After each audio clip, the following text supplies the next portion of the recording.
Good evening to you, friends. Greg and Liz here with you. We've now learned that 9 different businesses that wanted out of St. George and thought they already were will now have to wait for a decision in court. St. George has filed a suit over all of this, saying the annexations into the city of Baton Rouge were not legal. Chris Rosado joins us in the studio with this. Chris. Right, well, what we're looking at is an annexation lawsuit between St. George and several businesses, most notably Women's Hospital, who want to remain part of Baton Rouge.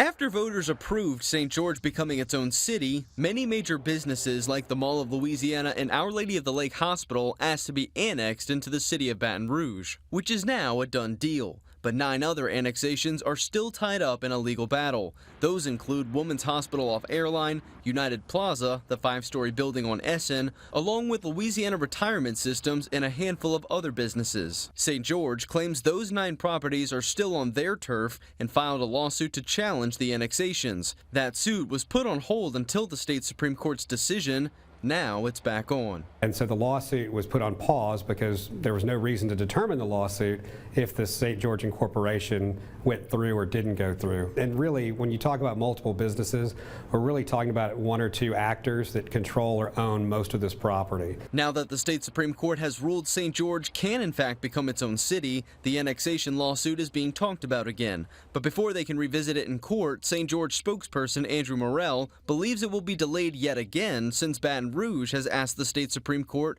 for a rehearing. A complete waste of everyone's time and taxpayer dollars and resources, as has been the entire lawsuit in opposition to St. George. We're still waiting to hear who Governor Landry will appoint as the temporary mayor and city council.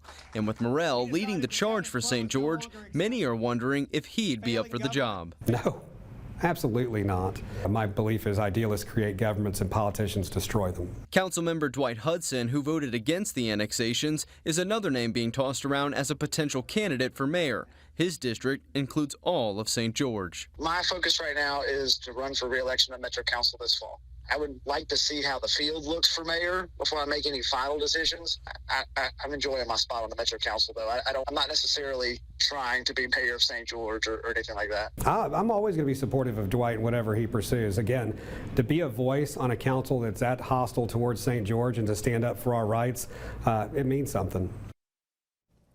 So Hudson says if it's not him who ends up running for mayor of St. George, he believes any of the members currently sitting on the transition district would be a good choice. Guys, back to you. All right, Chris, thank you for that. We appreciate it. Well, a rainy pattern giving us a break from the